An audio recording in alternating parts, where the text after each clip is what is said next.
Totoo talaga. At hindi ko na ho siya makikita pagkagising. Hindi ko na ho siya makikita bago matulog.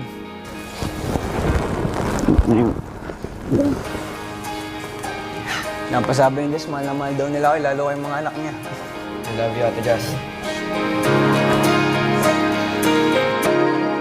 Ang mga itinuturing na anak-anakan at nakababatang kapatid ni Jazz naging emosyonal at dinamayan ng nakaligtas na si Colette.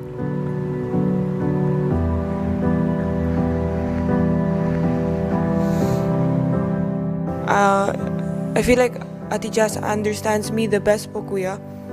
So I tell her how I feel po talaga and stuff like that and get advices from her po.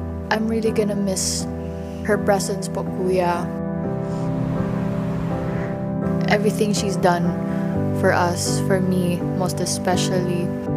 Magkita naman pa rin tayo doon sa labas. Masad pa rin si Ate Jazz kasi umiyak kayo. Mas iiyak yun pag nakita ka niya na umiyak. Wala na po yung kuya, yung ate-ate po namin dito sa loob ng bahay, kuya. Wala nang nagbibigay ng kuya ba, yung sunshine. Kayo nakita niya kayo mag-iyak. Dapat mas maging strong kayo kasi wala si Ate Jazz. Mas maging masaya si Ate Jazz pag nakita niya na mas naging strong kayo, na wala siya dito sa loob ng bahay ni Kuya.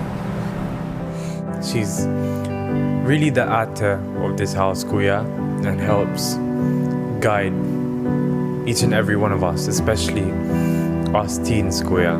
You want to sit here, Jaren? I'll be your ate. I can be your barkada / ate / mama.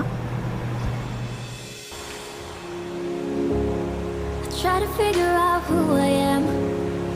Yung nabuo po namin pagkakaibigan ni Jazz, kuya, and masasabi ko pong napakahalaga na ho sa akin at nasa pagkakaintindihan na ho kami dalawa.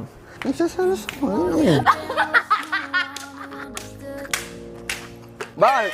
Inaamin din eh. Ayun, kuya, natutuwa ako na mas nakikilala ko pa po siya ng lubos sa pang-araw-araw ko siyang nakakasama dito, kuya. Paglabas ko na lang siguro, kuya.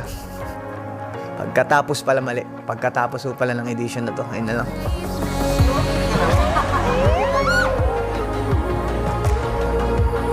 Si Jasmine Helen nga po yung umalis. Siyempre, kuya, malungkot po, kuya.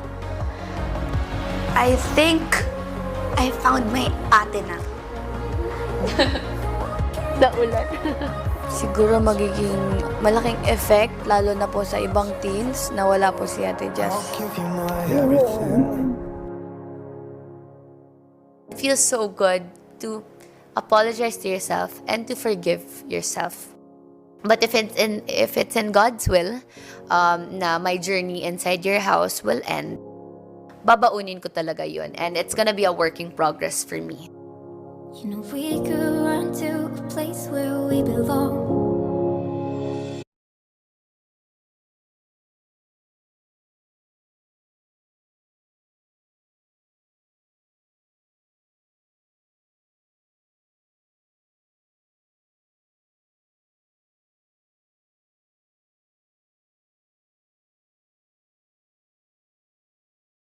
Crazy struggle.